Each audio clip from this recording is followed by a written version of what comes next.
Welcome, welcome to Vibrant, Wild, and Free. This is the episode about what is the big deal about self-compassion. This is Rebecca Schisler-Marshall, and I'm here with Erin Sheriff. Welcome, Erin. Hi, Rebecca. What Yay! is the big deal about self-compassion? What is the big deal about it? I think it's such a big deal. To me, I think it's one of those pieces that kind of underneath all the layers is what's really going on when people are struggling or stuck, often stuck, or even when they're dealing with a lot of health problems. It kind of comes down to self-compassion, and most people don't recognize that or don't have that kind of exposure or knowledge to it. You're right. I think it's kind of a blind spot for so many of us. If it's not a topic you've ever explored, you may know that you're hard on yourself, but you may not know the damage that it's doing and the extra suffering that it's adding on to things, or you may not know that there is a way out. And Right. kind of an There's example. another possibility, right? I hear so many of my clients say, well, how would I get anything done otherwise? Right? Oh, yeah. Like that can be such we're taught that that's how we stay in line, how we're motivated, how we are productive, right? Is the critical voice in the head that says, well, whatever it says, usually like, you're not good enough. I can't believe you. You're so stupid, right? Those are the. Hey, wait, that's my voice. How did you get into my head? Yeah, exactly. Because that's what goes on in everyone's head, including my own, right? That's the voice. And, my experience with it, and maybe you can share your experience too, is I didn't even think that I didn't even know that was going on for many, many years. I thought that was just, I think it was just so, I don't even know how to put it, but it was just the backdrop. And so I didn't even notice it. And it was constant. Right. We don't even notice it. It's incessant. It's constant. It's been there for so long. We just assume that it's the way things are. Yeah, you're so right. You're so right. And that misconception that we need it to be productive, that the data shows the opposite of that we get more done and we're more creative and we have access to more of our potential when we drop that critic and access other things like compassion, kindness, acceptance, all of those other beautiful qualities that are there, but they're just getting drowned out by the critic. Yes, that critic is so loud and so believable and it feeds often on that fear base, right? Of, oh, well, if you don't listen, then the world will come crashing down on you. And it's really, it's part of our conditioning as children is that you have to be kind of beaten into submission. And it's unfortunate that that's what starts happening on the inside then of our heads. Mm-hmm. Yeah. So do you remember, I'm curious, Rebecca, the first time you were exposed to this as a concept and a practice? And maybe you don't, but I totally remember okay. because I was shocked. So, one of my teachers is Sherry Huber. She's a Zen Buddhist monk. And I remember going to a retreat with her, going back to one of our episodes, talking about the importance of retreats. And she was talking about, just listen really closely because this very critical voice, in your head is not kind. And this is not the voice that we want to pay attention to. And I remember walking away from just this one, it was like a week-long retreat, and walking away from this one, session and thinking, I don't have a critical voice in my head, which is really ironic, right? I'm thinking, I don't have a critical voice in my head. I don't have any voices that talk to me. And then I missed a turn as I was walking back to my dorm room, and I heard, "You are so stupid." And it was like, oh, I caught you. Like I do have that voice. And it really shook me I felt like the whole world had moved in that one moment. Mm-hmm. Wow, that's a pretty powerful example.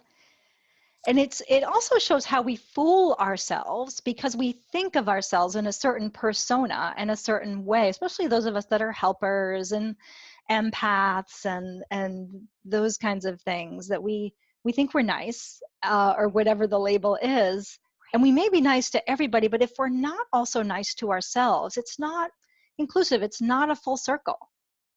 Right. Yes. If we aren't including ourselves, I mean, that inner landscape that's happening of how we speak to ourselves really is, again, this is Sherry's Huber. She talks about inner peace is what leads to actually world peace. That bit of it is, that's where it starts, is that kindness to ourselves. Then all of the other kindness that we give to others comes from a much deeper wellspring, a deeper place.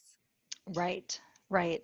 I had a similar kind of epiphany. I had been teaching mindfulness-based stress reduction and a few other mindfulness-based interventions, and I sort of burned myself out on workshops for a while. At some point you just have to get in there and start doing and offering. And a dear friend came back from a mindful self-compassion workshop, and she was like, no, you really, this is a game changer. This is big. Mm. And I respect her. And she was also very deep into mindfulness. So I went with Chris Germer and Kristen Neff for a week at Kripalu.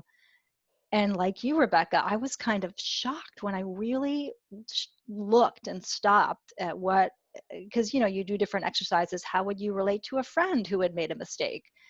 And I had all these beautiful things to say to my friend. And then when you turn it around to yourself, it's like, oh, wait, that's very different. That is very different language. It really is eye-opening. And I love Kristen Neff's, we talk about this self-compassion and it can sound like this, oh, you just love yourself. But there's also this beautiful line of research that Mhm. supports the self-compassion. And as you were saying, how that relates to things like perfectionistic tendencies and productivity and mindfulness, how those things kind of pull together and really can influence your quality of life. Oh, that's such a great point. The quality of life and the quality of our days, and how we spend our days is how we spend our lives, and how we spend our moments is how we spend our days. So the Yeah. more kindness and compassion we can infuse to each moment, the richer and more beautiful everything becomes. And we have access to that much more of a deeper well for other people, for those of us that are helpers and in those kinds of roles and professions.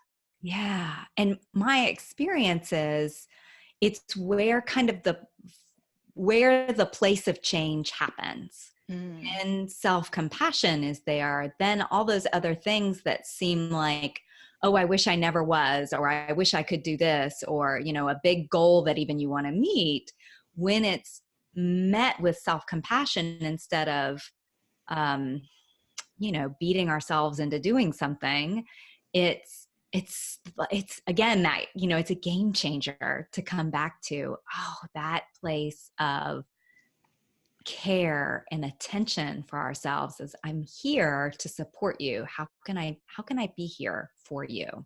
Hmm. Yeah, it's a beautiful, beautiful thing. And the actions can look the same. You can get just as much done.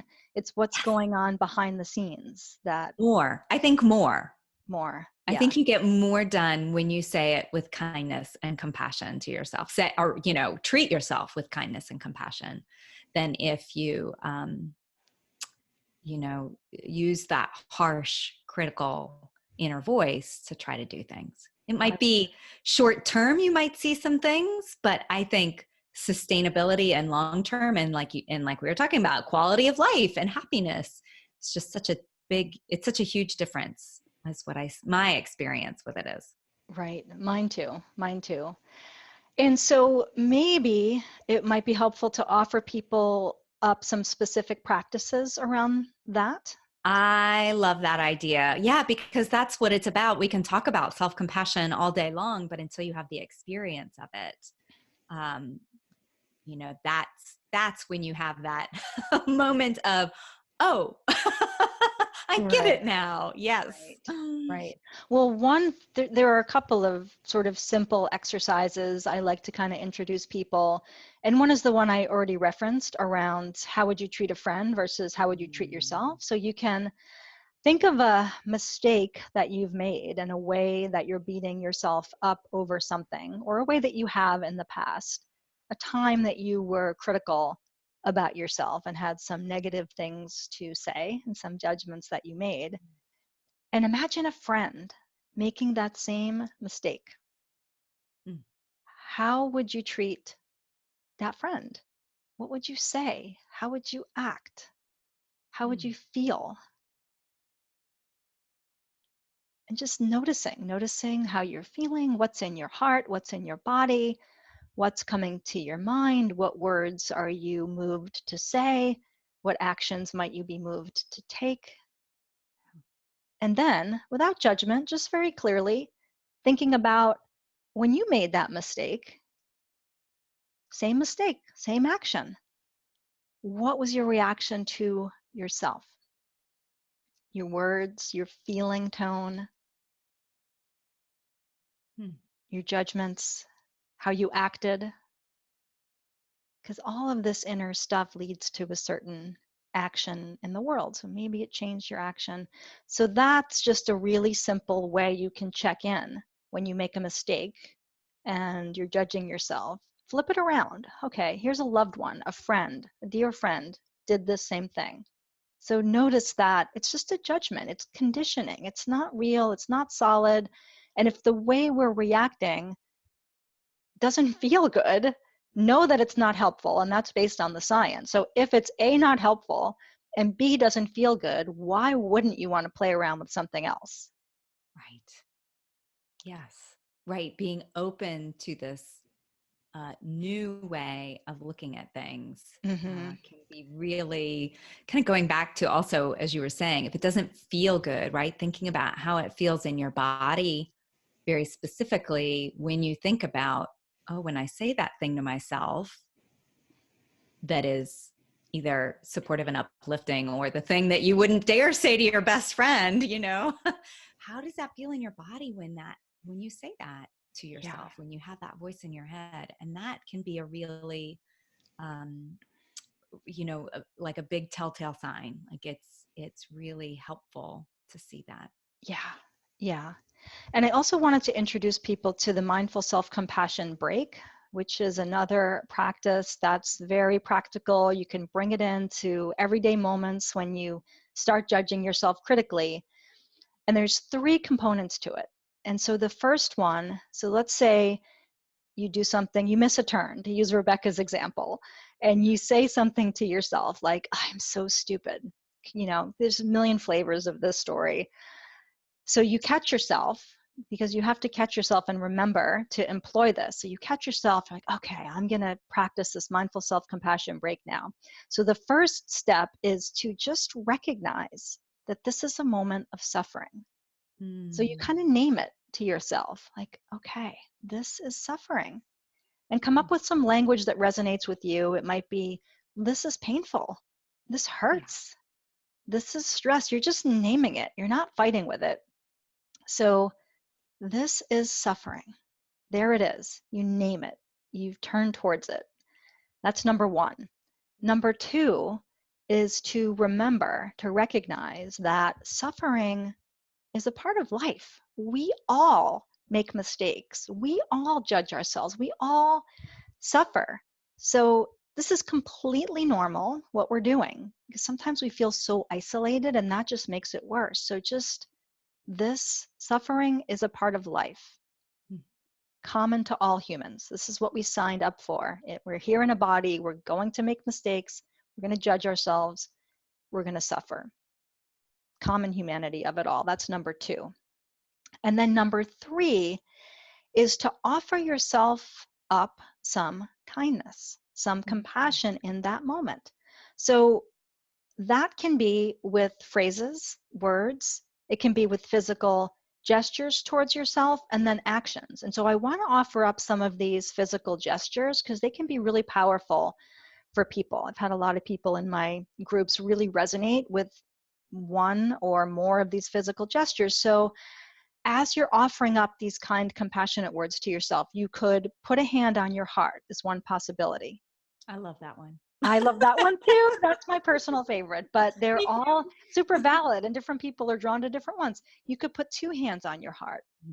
So physical touch, even to yourself, a comforting gesture, causes a little bit of an oxytocin release. And so you just, giving yourself a little bit of comfort in that moment.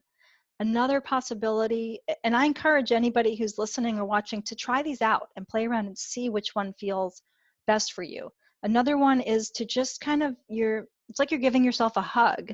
But if you're out in public, it just looks like you're cold. So you can do this in public too. Another gesture might be to just put a hand on your cheek. So you can try those out and see which one feels better for you, if any. Maybe that doesn't resonate. But if it does, you've got a physical gesture, and then you've got some words or phrases like, may I be kind to myself in this moment?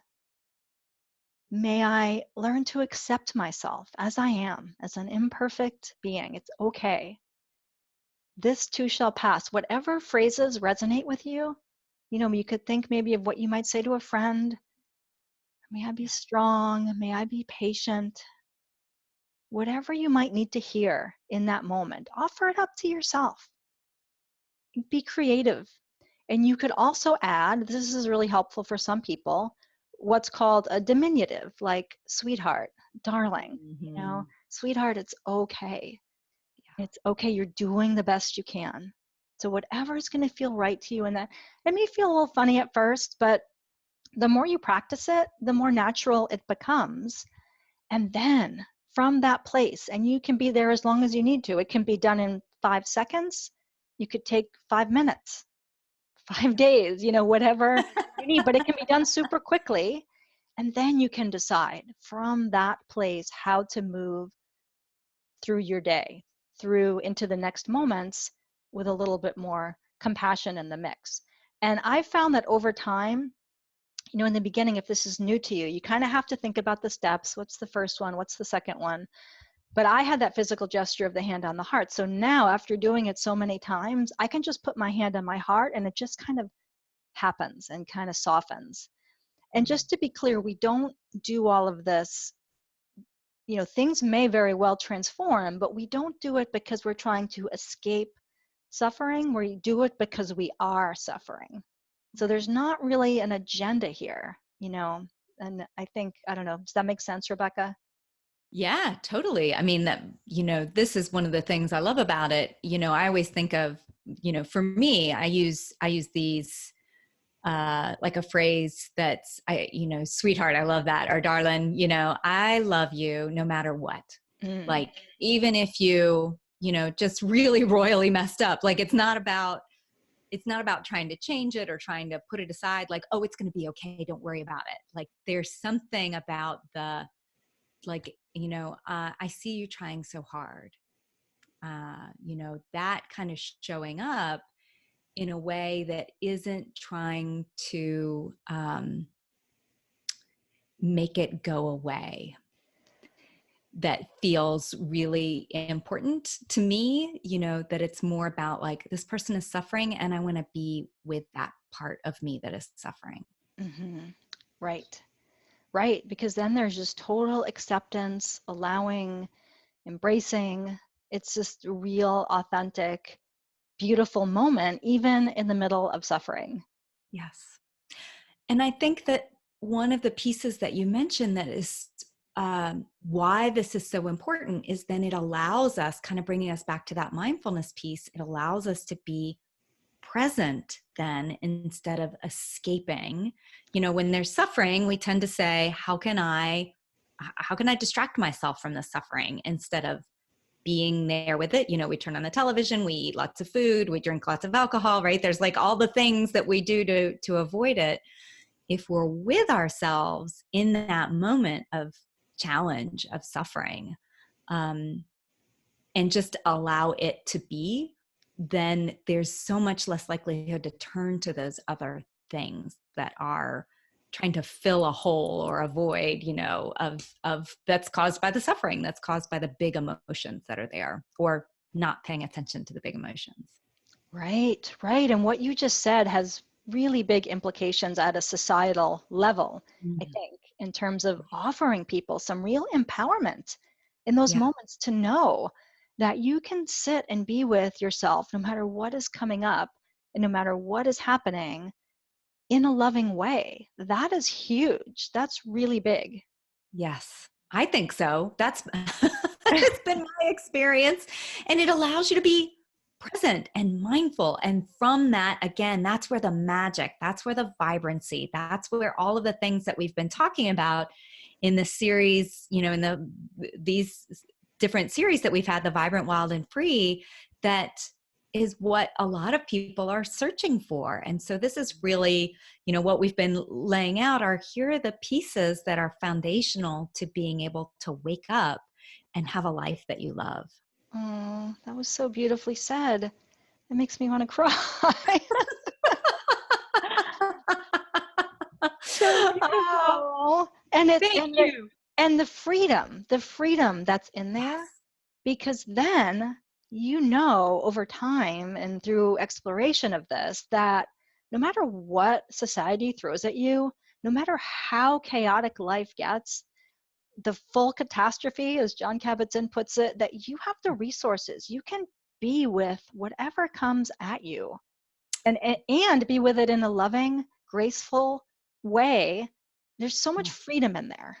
Yes. And I think so many corporations talk about resiliency, right? And there's a lot of research that's come out about mindfulness and resiliency. And I think that's why, is because you can say, like, oh, this is happening and I'm going to be okay. Like, even though, because we can't stop the crazy circumstances from happening. That's, there is no control. I hate to break it to everybody, but there is no control over life. And so it's that place of being able to just, ride the waves, right? As we show up. And it may be hard, it may be uncomfortable, but we can make it. Absolutely. Absolutely. So I would encourage anybody who is intrigued by this to really start to explore, to practice it, to bring it into your everyday life. If it stays as just an idea in your head, it's not really going to have value. It has to be something that you exercise in the moments. There are other ways, but in some of the ways that I just suggested, or other practices that you know about, but just start getting it into your repertoire, play around with it, and see how you feel and what you notice. And I invite you, Erin and I both invite you, that if this is something that you would like to learn more of how to do, this is the work that we both do with clients. And this is the retreat, is going to be this flavor of taking care of yourself from a true place, not a pedicure and salt bath kind of a way, but a really true, honest, loving yourself, taking care of yourself way. Right. Absolutely. Yeah. So if you want to be immersed in a container of compassion, Yes. love, and gentleness and nourishment in every way possible, come play with us. And if you Come play can't with come us. to the retreat, then yeah, we can support you one-on-one as well. So just wish Sure. you all the vibrancy and all the freedom that is there for you. Yes. And thank you so much for being here. See you next time. Bye. Bye.